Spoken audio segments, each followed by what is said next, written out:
Putin जब जब Ukraine के लोगों का जनसंहार करते हैं, यूक्रेन के बच्चों को जो है चुरा करके अपने माता पिता से अलग करके जबरदस्ती वो रूसी बनाने में लगे हैं, रूसी परिवारों को दे रहे हैं, इस किस्म के जो ह्यूमन राइट्स वायलेशन वो कर रहे हैं, वॉर क्राइम कर रहे हैं, इसके खिलाफ हम रशियन एम्बेसी पे जाकर के हम आंदोलन कर सकते हैं। और दुनिया भर के जो तानाशाह हैं, जो फाशीवादी हैं, उनको लगेगा कि अच्छा पुतिन ने तो कर दिखा दिया, तो पुतिन की तरह हम भी कर सकते हैं, जो चाहे मन चाहे, और पुतिन हमारा साथ देंगे और हम भी पुतिन का साथ दें। दुनिया भर में कहीं भी अगर पीड़ित लोग लड़ रहे हैं, फाशीवाद के खिलाफ लड़ रहे हैं, अपनी आज़ादी का आंदोलन लड़ रहे हैं, आज़ादी के आंदोलन के समय दुनिया भर के लोग जो है वो भारत का साथ नहीं दिए क्या? उसी तरह से हमें भी साथ देना चाहिए।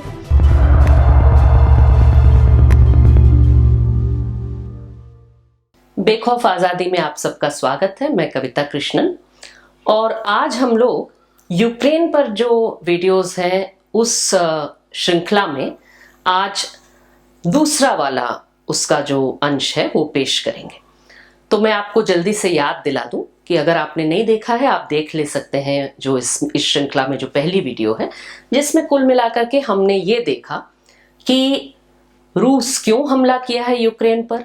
इसलिए क्योंकि पुतिन दोबारा रूसी साम्राज्य को स्थापित करना चाहते हैं और उसमें वो यूक्रेन को पहला कड़ी मानते हैं। और यूक्रेन अगर खुद को यूक्रेन कहे, यूक्रेनियन खुद को यूक्रेनियन कहे, रूसी ना माने, तो उनका एक तरह से जनसंहार करना वो चाहते हैं।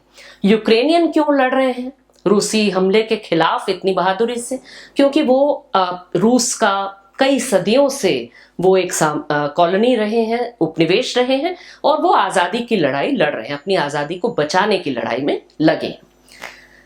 अब आप पूछेंगे, अगर आपने वो वीडियो देखा हो या भी सुना हो, तो आप पूछेंगे कि हमने तो भाई सुन रखा है कि यूक्रेन तो कुछ नहीं है, वो तो नेटो या अमेरिका का वो पिट्ठू है, और नेटो और अमेरिका की वजह से जबरदस्ती वो रूस को घेरने के चक्कर में वो यूक्रेन को नेटो में शामिल करना चाहते थे, और उन्होंने यूक्रेन को उकसाया है, और उस उकसावे की वजह से अब पुतिन क्या ही करते, उन्होंने हमला कर दिया।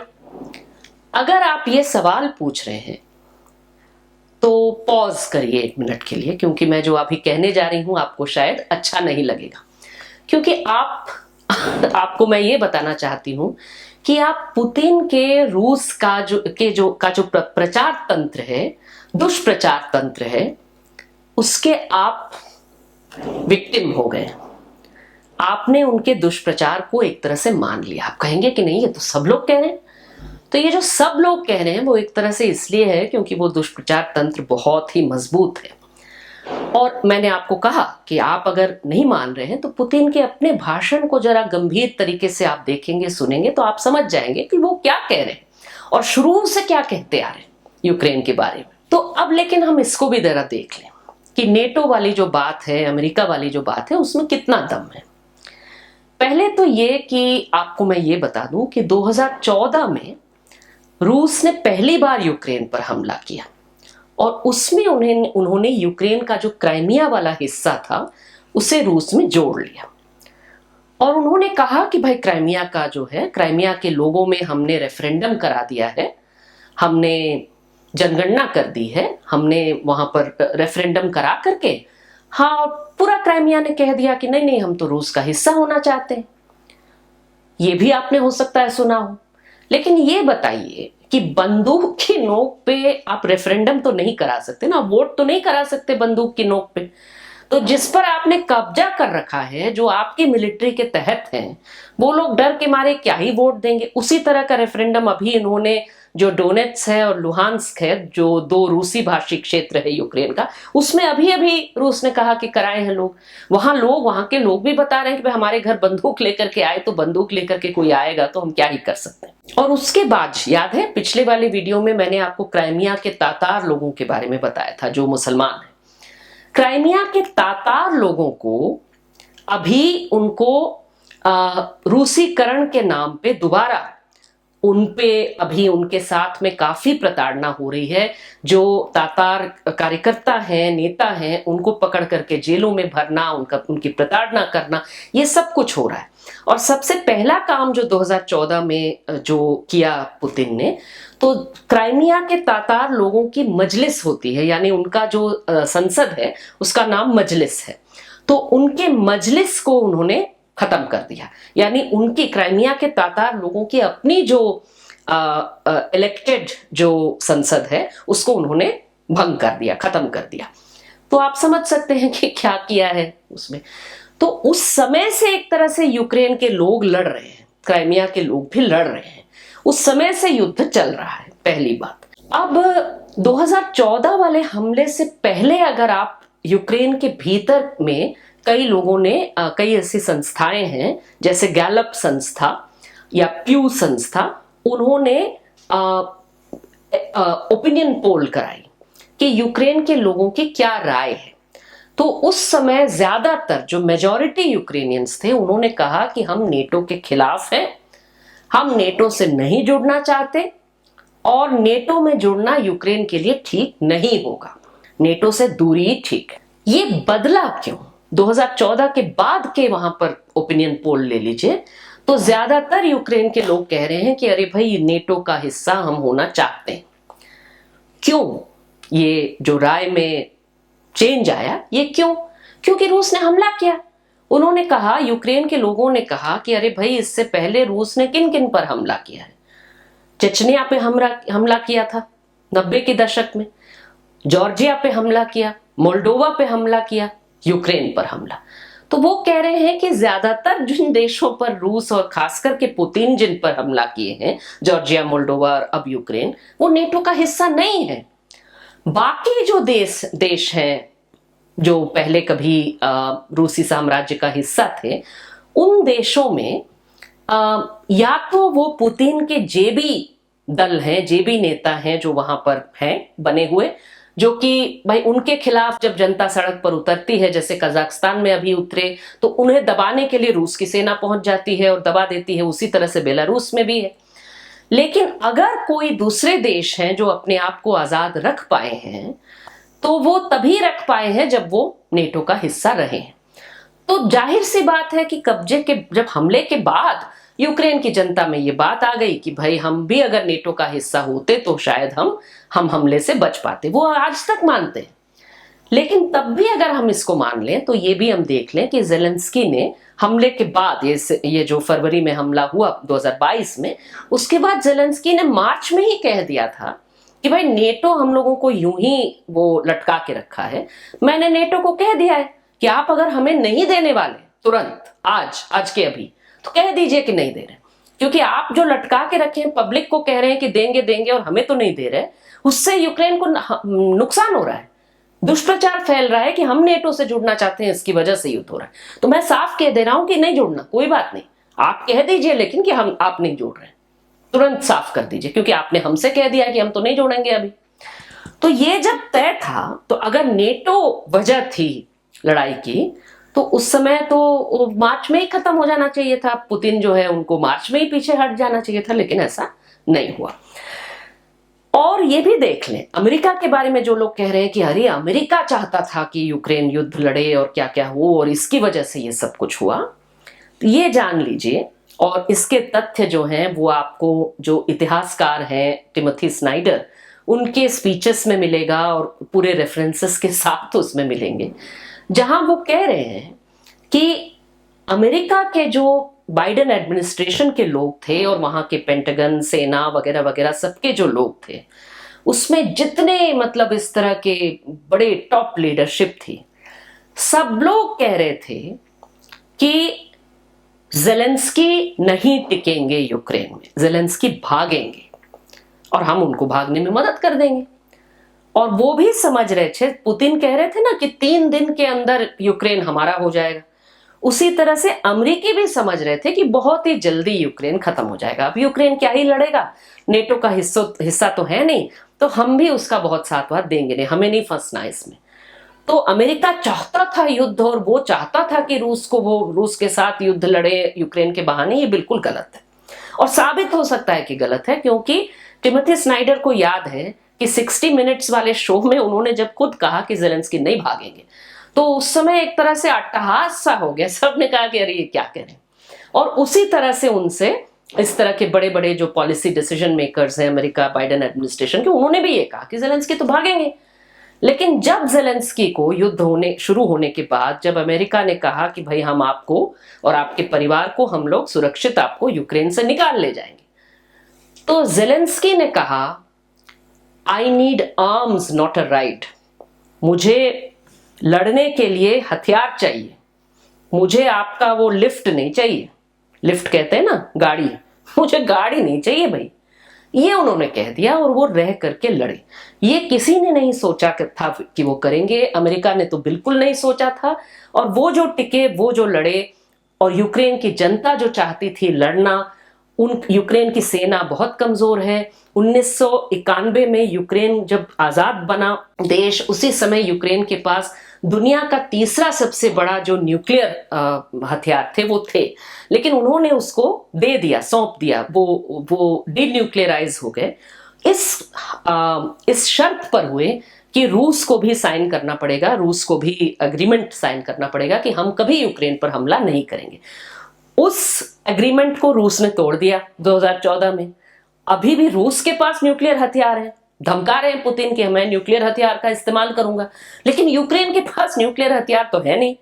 तो यूक्रेन लड़ रहा है, और जो लड़ाई का बहुत बड़ा समय वो अकेला लड़ा, तो उस समय उसके पास में कोई हथियार अमेरिका से, नेटो से नहीं आ रहे थे। लेकिन जब जन दबाव बना पूरी दुनिया का, उस समय अमेरिका और नेटो जो है, नेटो के कुछ देश वो भेजने लगे हैं हथियार। तब भी जो यूक्रेन मांग रहा है जितने हथियार, वो नहीं मांगे। और यूक्रेन बहुत साफ इस बात को कह रहा है कि जितने लोग चाहते हैं युद्ध जल्दी खत्म हो, आप समझ लीजिए कि तभी जल्दी खत्म होगा जब हम जल्दी जीतेंगे। हमारे जीतने लायक जो हथियार है वो देना, आपको देना चाहिए, क्योंकि जनसंहार से बचाना ये पूरी दुनिया का काम है, दुनिया को मदद करनी चाहिए। कुछ लोग ये कह रहे हैं कि भाई अमेरिका जो है वो, कोई भी युद्ध जो है वो बातचीत से हल होता है, तो बातचीत क्यों नहीं हो रही है? अमेरिका बातचीत करने से रोक रही है, और अमेरिका से यह भी कहा जा रहा है कि भाई सीधा आप रूस से बात क्यों नहीं करते, आप बात कर लीजिए पुतिन से सीधा और इसको बंद करिए। तो इसमें हमने देखा पहले ना कि यूक्रेन एक आजाद देश है, यूक्रेन रूस का कॉलोनी रहा है, लेकिन आज तो वो कॉलोनी नहीं है। लेकिन अगर अमेरिका और रूस ने डिसाइड किया कि भाई यूक्रेन का बंटवारा कैसा हो जाए, यूक्रेन के जो रूसी भाषी हिस्से हैं जिसको आजाद घोषित कर दिया, उसे दे दिया जाए रूस को, और यूक्रेन के वो क्राइमिया जो हिस्सा वो कब्जा कर रखा है रूस ने, उसको भी दे दिया जाए रूस को। तो भाई पुतिन जो मांग रहा है वो सब दे दीजिए, और हम लोग आपस में तय कर लेंगे, अमेरिका और रूस बैठ करके। तो आप उसी कॉलोनियल मानसिकता का शिकार हो रहे हैं, आप उसी जो साम्राज्यवादी मानसिकता में आप दोनों हैं, और आप साम्राज्य में किसी आजाद देश को बांट रहे हैं। जो हमले का विक्टिम है, जो लड़ रहा है, ठीक, एक बात तो ये है। तो अमेरिका टॉक से इसको हल कर सकता है, ये बिल्कुल ही गलत बात है, क्योंकि जो चीजें पुतिन मांग रहे हैं, आप याद करिए कि पुतिन बार बार कह रहे हैं मैं तो यूक्रेन मानता ही नहीं हूं कि कोई देश है। तो जब तक यूक्रेन नहीं मिट जाता मैप से, तब तक ये नहीं मानेंगे। अब मिटाने में आप मदद कर देंगे, आधा यूक्रेन उसको दे देंगे, आधे से ज्यादा, तो वो तो और उनका हौसला बढ़ेगा ना। वो कहेंगे कि अच्छा एक बार हमले में इतना मैंने ले लिया, इतना दे दिया गया, जबकि मैं हार रहा हूं अभी, तब जा करके थाली पे परोस के मुझे दिया जा रहा है, तो मैं फिर हमला कर देता हूं, अगला कुछ एक आध साल बाद फिर हमला कर देता हूं, पूरा यूक्रेन को मिटा दूंगा मैं। और जिन हिस्सों पर वो कब्जा करेंगे, अगर आपने दे दिया ये हिस्से, तो उन हिस्सों में वो मिटाएंगे। जो कह रहे हैं कि मैं यूक्रेनियन, कोई होगा जो कहेगा मैं यूक्रेनियन हूं, मैं यूक्रेनियन भाषा बोलता हूं, मैं यूक्रेनियन अपने आप को मानता हूं, चाहे मैं रूसी भाषी क्यों ना हूं, तो उसका उनका वो जनसंहार करेंगे। तो आप जनसंहार करने के लिए इतने बड़े हिस्से यूक्रेन के आप दे रहे हैं, तो ये शांति आप ला रहे हैं। आप दुनिया में शांति लाने की बात करें, लेकिन जिन लोगों को आप पुतिन के कब्जे में देंगे, पुतिन की तानाशाही के कब्जे में देंगे, उनका क्या हाल होगा? उनको तो आप शांति में नहीं रख रहे, उनको तो आप जनसंहार के हवाले कर रहे हैं। तो इस बात को समझने की जरूरत है। अब आप पूछेंगे कि हमने तो सुन रखा है कि 2014 में युद्ध किया पुतिन ने, वो इसलिए किया क्योंकि चुनी हुई जो सरकार थी यूक्रेन की, उसे अमेरिका ने गिरवा दिया। और वो भी यूक्रेन के अंदर जो नाजी लोग थे, जो फांसीवादी लोग थे, रूसी भाषियों का अत्याचार करने वाले जो लोग थे, उन्होंने कब्जा किया, उन्होंने सरकार गिराई। तो ये जो सरकार को गिराया गया, इसकी वजह से रूस ने हमला किया, ये तो हमने पढ़ रखा है भाई। तो उसकी सच्चाई क्या थी? 2014 में जिस आंदोलन ने उस समय यूक्रेन के प्रेसिडेंट को भगाया था, भागने के लिए मजबूर किया था, प्रेसिडेंट का नाम यानुकोविच था, उस आंदोलन का नाम है मैदान। मैदान शब्द वही मैदान जो कि आप हिंदी में समझते हैं मैदान, बहुत सारी भारतीय भाषाओं में मैदान है, कोलकाता में मैदान है। तो मैदान यानी कोई ऐसी जगह जहां पर लोग जुटते हैं, आंदोलन करते हैं, पब्लिक जुटती है। और नाम वैसा वैसा है क्योंकि वहां की भाषा, यूक्रेन की भाषाओं में तुर्की किस्म की भाषाएं भी हैं वहां पर। तो कैसे मैदान शुरू हुआ ये जान लीजिए।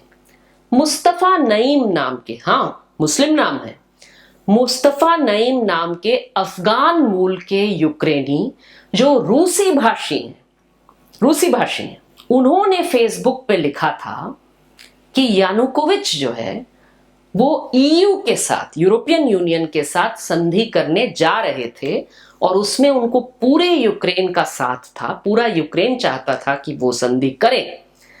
लेकिन वो ऐन वक्त पे एकदम लास्ट मिनट में बिना देश की जनता को पूछे, बिना देश की जनता का राय लिए, वो अचानक से पलट गए और उन्होंने कहा कि वो संधि मैं नहीं करूंगा और मैं पुतिन के साथ संधि करूंगा। तो लोगों ने, देश की जनता ने, यूक्रेन के लोगों ने कहा कि इन्होंने भ्रष्टाचार किया है, पुतिन से पैसा लिया है, पुतिन इसी तरह से कई देश के नेताओं को खरीदते हैं, उन्होंने यूक्रेन के नेता को भी अपने जेबी नेता बनाने के लिए उन्होंने खरीद लिया है और ये हम इसका विरोध करेंगे। तो मुस्तफा नईम ने फेसबुक पोस्ट लिखा ये कहते हुए कि मैं मैदान पे जा रहा हूं, इसमें सिर्फ फेसबुक पर लाइक दबाने से नहीं चलेगा, आप लोग भी पूरा देश आ जाए वहां पे। और उनके कॉल के जवाब में वहां पर हजारों लोग जुटे, हजार जो है वो कई हजार हो गए, दसियों हजार हो गए और वहां एक जबरदस्त आंदोलन चला। उस आंदोलन पर यूक्रेन की पुलिस ने नहीं, रूस ने कोई बहुत ही सीक्रेट उनके सेना की कोई टुकड़ी भेजी, कोई ऐसी टुकड़ी जिन्होंने दूर से, स्नाइपर जिसको कहते हैं ना, जो दूर से निशानेबाजी करते हैं, उन्होंने किसी दूर की बिल्डिंग से उस मैदान में प्रदर्शनकारियों पर निशाना साधा और पहले 2 प्रदर्शनकारियों को मारा। उन दोनों की हत्या पर और ज्यादा लोग वहां गुस्से में आ गए आंदोलन करने, तो 100 से ऊपर आंदोलनकारियों की उसी तरह से हत्या की गई। और उसके बाद यानुकोविच सरकार नहीं बच सकती है, ये लोगों ने ठान लिया और उसकी वजह से यानुकोविच भागने को मजबूर हुए। कहां भागे? रूस भागे। अब आप बताइए, ये आपको कोई तख्ता पलट लग रहा है? ये आपको कोई कू लग रहा है जो अमेरिका ने कहीं दूर से करवाया? अभी श्रीलंका में वैसा ही कुछ हुआ, आपने देखा। तो क्या श्रीलंका के बारे में भी हम कहेंगे कि इसको अमेरिका ने करवाया, भारत ने करवाया, किसने करवाया? भाई वो गोटाबाया राजपक्षा कह सकते हैं कि ये भारत ने करवाया चाहे किसने करवाया, लेकिन देश की जनता वहां हजारों में सड़कों पर है, जिसकी वजह से कोई भ्रष्टाचारी और दमनकारी नेता को भागना पड़ रहा है, लोगों की हत्या करवाने वाला नेता को भागना पड़ रहा है। इसका क्या स्वागत नहीं करना चाहिए पूरी दुनिया को? उल्टा हम पुतिन के दुष्प्रचार को जो है फैला रहे हैं कि ये कोई नाजियों का करवाया हुआ और क्या क्या कू है। लेकिन हमने तो सुन रखा है कि यूक्रेन में नाजी है, कोई आज़ोव बटालियन है, वो तो पूरा नाजी है। तो इसको समझ लीजिए कि यूक्रेन में जो इस तरह के ग्रुप्स हैं जो चरम दक्षिणपंथी हैं, नाजी हैं, फाशीवादी हैं, उनको 1% भी वोट नहीं मिलता है। यूरोप के देशों में, हर देश में इस तरह के चरम दक्षिणपंथी न्यो नाजी ग्रुप्स हैं। उसमें यूक्रेन में सबसे छोटा इस किस्म का तबका है जिसको समर्थन नहीं मिलता। ये जो ज़ेलेंस्की जीते हैं, इनको लोग नाजी बता रहे हैं, बताइए। ये यहूदी हैं, हिटलर ने इनके परिवार के कई लोगों की हत्या की। ये यहूदी भी हैं, रूसी भाषी भी हैं। तो इसीलिए ये रूसी भाषियों का अत्याचार करते हैं, ये नाजी हैं, ये सब कहना जो है ये बेकार की बात है। असल वाले नाजी तो रूस है, रूस में है, जो खुल के वहां पर पुतिन के जो बड़े चिंतक कहे जाते हैं दुगिन, खुद खुल के कहते हैं कि मैं फाशीवादी हूं। और भी कई लोग हैं पुतिन के इर्द गिर्द जो खुल के कहते हैं कि हम नाजी हैं, हम फाशीवादी। और उसके बारे में बताऊंगी आगे। लेकिन फिलहाल इतना समझ लीजिए कि रूस, यूक्रेन के अंदर जिस आज़ोव बटालियन की बात हो रही है, हाँ उसका उस तरह का इंसिग्निया नाजी इस किस्म का था, लेकिन आज जो लड़ रहे हैं तो यूक्रेन की सारी जनता लड़ रही है। आज़ोव बटालियन को जहां लड़ना पड़ रहा है उसमें लोग ढेर सारे और शामिल हो गए। यहां तक कि आज़ोव का जो ओरिजिनल ये था कि हम रूसी भाषियों के खिलाफ हैं, तो रूसी भाषी भी उसमें शामिल हैं, बहुत तरह के लोग शामिल हो गए। तो इससे उसका जो नाजी चरित्र है, उसका जो दक्षिणपंथी राजनीतिक चरित्र है, वो भी काफी बदल गया है। क्योंकि अब तो पूरा देश लड़ रहा है, एक आजादी की लड़ाई हो रही है, उसमें उसका चरित्र भी बदलने के कगार पर है। आगे अगर नहीं बदला तो भाई उससे, यूक्रेन अगर आजाद देश रहेगा तो यूक्रेन की जनता लड़ेगी। जेलेंस्की को 73% वोट मिला, रूसी भाषी भी वोट दिए, यूक्रेनी भाषी भी वोट दिए, सब ने थोक में उनको वोट दिया। वो तो लोकतांत्रिक जीते हुए प्रेसिडेंट। पुतिन चुनाव जीते हैं, पुतिन को करा करके अपने आप को लगभग जीवन भर के लिए वो बने हुए हैं। उनके यहाँ जो चुनाव होते हैं उसमें कोई पुतिन को हराने का चॉइस नहीं मिलता है। अब रूस के अगर आप ऑपोजिशन के नेता हैं तो आपके वो कपड़ों में जो है वो जहर मिला करके आपकी हत्या कर देंगे, और नहीं तो आपको उठा करके जेल में पटक देंगे।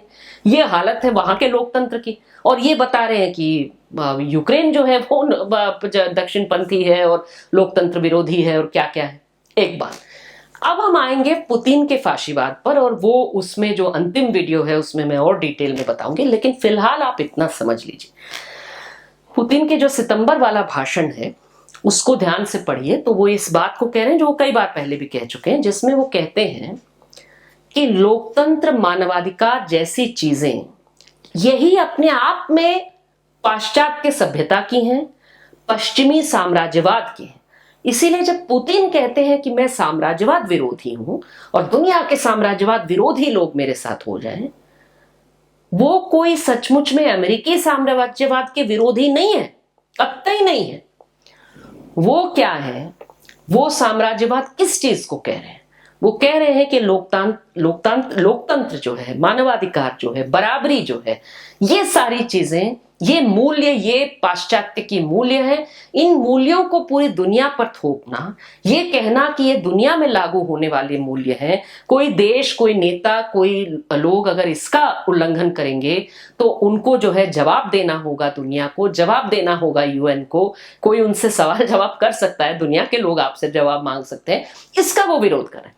और वो दुनिया के तानाशाहों से, दुनिया के फाशीवादियों से कह रहे हैं आप मेरा साथ दीजिए। और वो अमेरिका के अंदर तानाशाहों से भी कह रहे हैं, जैसे ट्रंप को, ट्रंप समर्थकों को, वो कह रहे हैं कि ये भी मेरे साथ है। ब्रेक्सिट का समर्थन करने वाले जो चरम दक्षिणपंथी लोग हैं वो ब्रिटेन में, उनको भी कह रहे हैं ये तो हमारे साथ है। फ्रांस में जो लोग नस्लवादी हैं उनको भी वो कह रहे हैं ये भी मेरे साथ है। बोल्सोनारो को कह रहे हैं ये भी मेरे साथ है। मोदी को भी साथ लेने की कोशिश में है।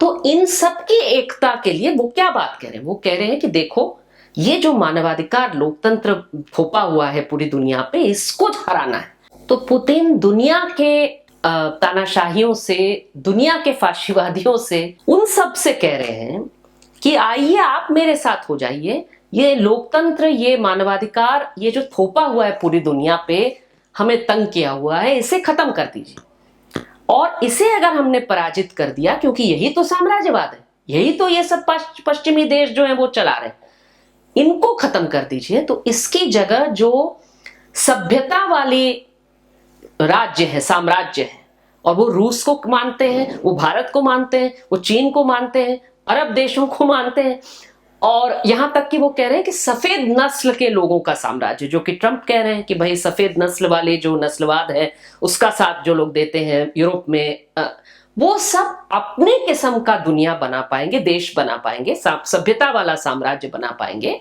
और उसे अपने तरीके से चला पाएंगे। उसको आप नस्लवादी तरीके से चला दीजिए, जनसंहार करना है कर दीजिए, आपको जो है वो कोई भाषा थोपना है थोप दीजिए, आपको कोई बगल अगल के देशों पे कब्जा करना है साम्राज्यवाद के नाम पे, वो भी कर लीजिए। आपसे सवाल हम नहीं करेंगे, आप हमसे मत सवाल करिए और दुनिया में कोई सवाल वाल पूछने वाला कोई ना हो। ये खुल के कह रहे हैं पुतिन। इसको अगर हमने आज नहीं सुना, इसका विरोध नहीं किया, तो हम भारत में क्या फाशीवाद को हराएंगे, भारत में क्या लोकतंत्र के लिए लड़ेंगे। अगर दुनिया में ये अगर यूक्रेन पर कब्जा कर लिए, इस युद्ध को जीत लिए पुतिन, तो समझ लीजिए कि उनका जो उनके रास्ते में ये जो दुनिया वो बनाना चाहते हैं, उसके रास्ते में सबसे बड़ा रोड़ा वो खाली कर देंगे।